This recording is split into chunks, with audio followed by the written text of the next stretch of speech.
Let's talk now to Sudha David-Wilp, Senior Transatlantic Fellow at the nonpartisan American think tank, the German Marshall Fund. Thank you for joining us. How do you think this could play out in terms of the election?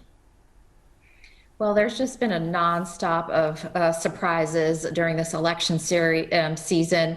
We had the news, of course, of the Supreme Court Justice Ruth Bader Ginsburg passing, the investigative reporting of the New York Times with Trump's tax filings, and now this, truly an October surprise. But you know, I think people are certainly surprised, and this is making headlines all over the world. And obviously, everybody's talking about it in the United States. But to some degree, it shouldn't be a surprise because Americans had seen how President Trump was very nonchalant about listening to scientists and about following the social distancing rules that his own government and his own CDC has outlined. If he gets through this, though, without symptoms, without getting unwell, do you think it will help his narrative? Well, I mean, it certainly could, because he's often said that this is, it's nothing but like the flu, and has really poo-pooed the whole coronavirus, and has really been fervent about having states open up and wanting to get the economy back on its feet in the United States. But I think it also shows people, yes, and for certainly people want the president and the First Lady, Melania Trump, to get better and to have a recovery from this virus. But it shows people that it could even reach the highest echelons. This virus has no boundaries and can reach the highest echelons of power in the United States. With all the resources President Trump has available to him, rapid testing and protective equipment, and his staff to take care of him, he even contracted the virus. He's been very critical, President Trump, already of postal voting, of course. We are now hearing campaigning surely will be partly suspended. There may not be another debate, for instance. How do you think this ultimately could impact the vote? Well, I mean, the interesting thing about this election is that it's really mobilized Americans across the board. Nearly 100,000 voters have already cast their ballots.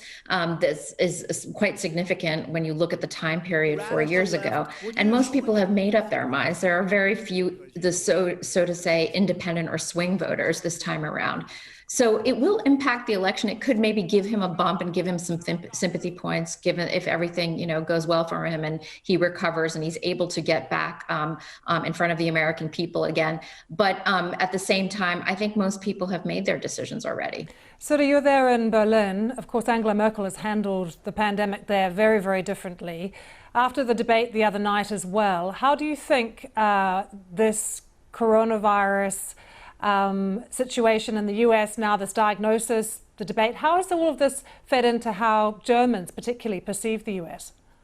Yeah, sitting in Berlin, I think, Germans were always wary of sort of the social system and the social safety net system in the United States, and predicted that this coronavirus could really cause some social unrest. And lo and behold, that did happen because of the economic inequalities, the racial inequalities that this virus has shown the American people.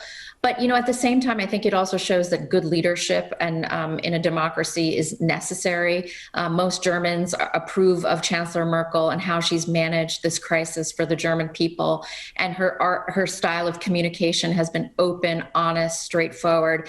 And I think most people probably yearn for good leadership. Cornell University just put out a study saying that President Trump has been one of the largest sources of misinformation during this pandemic. So I think good leadership, crises show us where good leadership is necessary. So if President Trump has been one of the biggest sources of disinformation, do you think we could see a renewed belief or focus on science, given he now has the virus?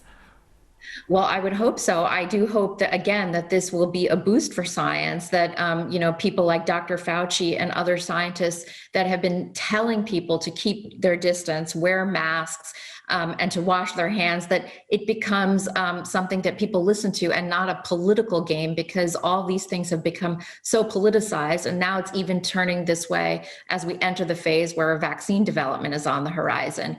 I would hope that, saner minds prevail and people listen to the scientists.